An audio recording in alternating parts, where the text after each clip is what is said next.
Well, I'm confident that it will look much, much better. But if you'll humor this old sailor for just a moment, I have a few suggestions that may help you on your way to a better world. And while these lessons were learned during my time in the military, I can assure you that it matters not whether you ever served a day in uniform. It matters not your gender, your ethnic or religious background, your orientation, or your social status. Our struggles in this world are similar, and the lessons to overcome those struggles and to move forward, changing ourselves and changing the world around us, will apply equally to all. I've been a Navy SEAL for 36 years, but it all began when I left UT for basic SEAL training in Coronado, California. Basic SEAL training is 6 months of long, torturous runs in the soft sand, midnight swims in the cold water off San Diego, obstacle courses, unending calisthenics, days without sleep, and always being cold, wet, and miserable. It is 6 months of being constantly harassed by professionally trained warriors who seek to find the weak of mind and body and eliminate them from ever becoming a Navy SEAL. But the training also seeks to find those students who can lead in an environment of constant stress, chaos, failure, and hardships. To me, basic SEAL training was a lifetime of challenges crammed into 6 months. So here are the 10 lessons I learned from basic SEAL training that hopefully will be of value to you as you move forward in life. Every morning in SEAL training, my instructors, who at the time were all Vietnam veterans, would show up in my barracks room, and the first thing they'd do was inspect my bed. If you did it right, the corners would be square, the covers would be pulled tight, the pillow centered just under the headboard, and the extra blanket folded neatly at the foot of the rack. It was a simple task, mundane at best, but every morning we were required to make our bed to perfection. It seemed a little ridiculous at the time, particularly in light of the fact that we were aspiring to be real warriors, tough, battle-hardened SEALs. But the wisdom of this simple act has been proven to me many times over. If you make your bed every morning, you will have accomplished the first task of the day. It will give you a small sense of pride, and it will encourage you to do another task, and another, and another. And by the end of the day, that one task completed will have turned into many tasks completed. Making your bed will also reinforce the fact that the little things in life matter. If you can't do the little things right, you'll never be able to do the big things right. And if by chance you have a miserable day, you will come home to a bed that is made, that you made. And a made bed gives you encouragement that tomorrow will be better. So if you want to change the world, start off by making your bed. During SEAL training, the students are all broken down into boat crews. Each crew is 7 students, 3 on each side of a small rubber boat, and 1 coxswain to help guide the dinghy. Every day your boat crew forms up on the beach and is instructed to get through the surf zone and paddle several miles down the coast. In the winter, the surf off San Diego can get to be 8 to 10 feet high, and it is exceedingly difficult to paddle through the plunging surf unless everyone digs in. Every paddle must be synchronized to the stroke count of the coxswain. Everyone must exert equal effort, or the boat will turn against the wave and be unceremoniously dumped back on the beach. For the boat to make it to its destination, everyone must paddle. You can't change the world alone. You will need some help. And to truly get from your starting point to your destination takes friends, colleagues, the goodwill of strangers, and a strong coxswain to guide you. If you want to change the world, find someone to help you paddle. Over a few weeks of difficult training, my SEAL class, which started with 150 men, was down to just 42. There were now 6 boat crews of 7 men each. I was in the boat with the tall guys, but the best boat crew we had was made up of the little guys, the Munchkin crew, we call them. No one was over 5'5". The Munchkin boat crew had 1 American Indian, 1 African American, 1 Polish American, 1 Greek American, 1 Italian American, and 2 tough kids from the Midwest. They out-paddled, outran, and outswam all the other boat crews. The big men in the other boat crews would always make good-natured fun of the tiny little flippers the Munchkins put on their tiny little feet prior to every swim. But somehow these little guys from every corner of the nation and the world always had the last laugh, swimming faster than everyone and reaching the shore long before the rest of us. SEAL training was a great equalizer. Nothing mattered but your will to succeed, not your color, not your ethnic background, not your education, not your social status. If you want to change the world, measure a person by the size of their heart, not by the size of their flippers. Several times a week, the instructors would line up the class and do a uniform inspection. It was exceptionally thorough. Your hat had to be perfectly starched, your uniform immaculately pressed, your belt buckle shiny and void of any smudges. But it seemed that no matter how much effort you put into starching your hat or pressing your uniform or polishing your belt buckle, it just wasn't good enough. The instructors would find something wrong. For failing uniform inspection, the student had to run, fully clothed, into the surf zone. Then wet from head to toe, roll around on the beach until every part of your body was covered with sand. The effect was known as sugar cookie.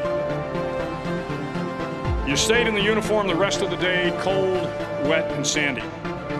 There were many a student who just couldn't accept the fact that all their efforts were in vain, that no matter how hard they tried to get the uniform right, it went unappreciated. Those students didn't make it through training. Those students didn't understand the purpose of the drill. You were never going to succeed. You were never going to have a perfect uniform. The instructors weren't going to allow it. Sometimes, no matter how well you prepare or how well you perform, you still end up as a sugar cookie. It's just the way life is sometimes. If you want to change the world, get over being a sugar cookie and keep moving forward. Every day during training, you were challenged with multiple physical events: long runs, long swims, obstacle courses, hours of calisthenics, something designed to test your mettle. Every event had standards, times you had to meet. If you failed to meet those times, those standards, your name was posted on a list, and at the end of the day, those on the list were invited to a circus. A circus was 2 hours of additional calisthenics, designed to wear you down, to break your spirit, to force you to quit. No one wanted a circus. A circus meant that for that day, you didn't measure up. A circus meant more fatigue, and more fatigue meant that the following day would be more difficult and more circuses were likely. But at some time during SEAL training, everyone made the circus list. But an interesting thing happened to those who were constantly on the list. Over time, those students who did 2 hours of extra calisthenics got stronger and stronger. The pain of the circuses built inner strength and physical resiliency. Life is filled with circuses. You will fail. You will likely fail often. It will be painful. It will be discouraging. At times, it will test you to your very core. But if you want to change the world, don't be afraid of the circuses. At least twice a week, the trainees were required to run the obstacle course. The obstacle course contained 25 obstacles, including a 10-foot wall, a 30-foot cargo net, a barbed wire crawl, to name a few. But the most challenging obstacle was the slide for life. It had a 3-level, 30-foot tower at one end and a 1-level tower at the other. In between was a 200-foot long rope. You had to climb the 3-tiered tower, and once at the top, you grabbed the rope, swung underneath the rope, and pulled yourself hand over hand until you got to the other end. The record for the obstacle course had stood for years when my class began in 1977. The record seemed unbeatable until one day a student decided to go down the slide for life head first. Instead of swinging his body underneath the rope and inching his way down, he bravely mounted the top of the rope and thrust himself forward. It was a dangerous move, seemingly foolish and fraught with risk. Failure could mean injury and being dropped from the course. Without hesitation, the student slid down the rope perilously fast. Instead of several minutes, it only took him half that time. And by the end of the course, he had broken the record. If you want to change the world, sometimes you have to slide down the obstacles head first. During the land warfare phase of training, the students are flown out to San Clemente Island, which lies off the coast of San Diego. The waters off San Clemente are a breeding ground for the great white sharks. To pass SEAL training, there are a series of long swims that must be completed. One is the night swim. Before the swim, the instructors joyfully brief the students on all the species of sharks that inhabit the waters off San Clemente. They assure you, however, that no student has ever been eaten by a shark, at least not that they can remember. But you are also taught that if a shark begins to circle your position, stand your ground. Do not swim away. Do not act afraid. And if the shark, hungry for a midnight snack, darts towards you, then summons up all your strength and punch him in the snout, and he will turn and swim away. There are a lot of sharks in the world. If you hope to complete the swim, you will have to deal with them. So if you want to change the world, don't back down from the sharks. As Navy SEALs, one of our jobs is to conduct underwater attacks against enemy shipping. We practice this technique extensively during training. The ship attack mission is where a pair of SEAL divers is dropped off outside an enemy harbor and then swims well over 2 miles underwater, using nothing but a depth gauge and a compass to get to the target. During the entire swim, even well below the surface, there is some light that comes through. It is comforting to know that there is open water above you. But as you approach the ship, which is tied to a pier, the light begins to fade. The steel structure of the ship blocks the moonlight. It blocks the surrounding street lamps. It blocks all ambient light. To be successful in your mission, you have to swim under the ship and find the keel, the center line, and the deepest part of the ship. This is your objective. But the keel is also the darkest part of the ship, where you cannot see your hand in front of your face, where the noise from the ship's machinery is deafening, and where it gets to be easily disoriented, and you can fail. Every SEAL knows that under the keel, at that darkest moment of the mission, is a time when you need to be calm, when you must be calm, when you must be composed, when all your tactical skills, your physical power, and your inner strength must be brought to bear. If you want to change the world, you must be your very best in the darkest moments. The 9th week of training is referred to as Hell Week. It is 6 days of no sleep, constant physical and mental harassment, and one special day at the Mud Flats. The Mud Flats are an area between San Diego and Tijuana where the water runs off and creates the Tijuana Sloughs, a swampy patch of terrain where the mud will engulf you.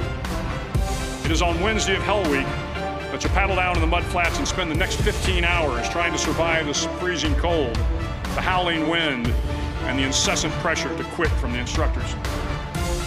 As the sun began to set that Wednesday evening, my training class, having committed some egregious infraction of the rules, was ordered into the mud. The mud consumed each man till there was nothing visible but our heads. The instructors told us we could leave the mud if only 5 men would quit. Only 5 men, just 5 men, and we could get out of the oppressive cold. Looking around the mud flat, it was apparent that some students were about to give up. It was still over 8 hours till the sun came up. 8 more hours of bone-chilling cold. The chattering teeth and the shivering moans of the trainees were so loud, it was hard to hear anything. And then one voice began to echo through the night. One voice raised in song. The song was terribly out of tune, but sung with great enthusiasm. One voice became 2, and 2 became 3, and before long, everyone in the class was singing. The instructors threatened us with more time in the mud if we kept up the singing, but the singing persisted, and somehow the mud seemed a little warmer, and the wind a little tamer, and the dawn not so far away. If I have learned anything in my time traveling the world, it is the power of hope. The power of one person, a Washington, a Lincoln, King, Mandela, and even a young girl from Pakistan, Malala. One person can change the world by giving people hope. So if you want to change the world, start singing when you're up to your neck in mud. Finally, in SEAL training, there's a bell. A brass bell that hangs in the center of the compound for all the students to see. All you have to do to quit, is ring the bell. Ring the bell, and you no longer have to wake up at 5 o'clock. Ring the bell, and you no longer have to be in the freezing cold swims. Ring the bell, and you no longer have to do the runs, the obstacle course, the PT, and you no longer have to endure the hardships of training. All you have to do is ring the bell to get out. If you want to change the world, don't ever, ever ring the bell. To the class of 2014, you are moments away from graduating. Moments away from beginning your journey through life. Moments away from starting to change the world for the better. It will not be easy, but you are the class of 2014, the class that can affect the lives of 800 million people in the next century. Start each day with a task completed. Find someone to help you through life. Respect everyone. Know that life is not fair and that you will fail often. But if you take some risks, step up when the times are the toughest, face down the bullies, lift up the downtrodden, and never, ever give up. If you do these things, the next generation and the generations that follow will live in a world far better than the one we have today. And what started here will indeed have changed the world for the better. Thank you very much. Hook 'em horns.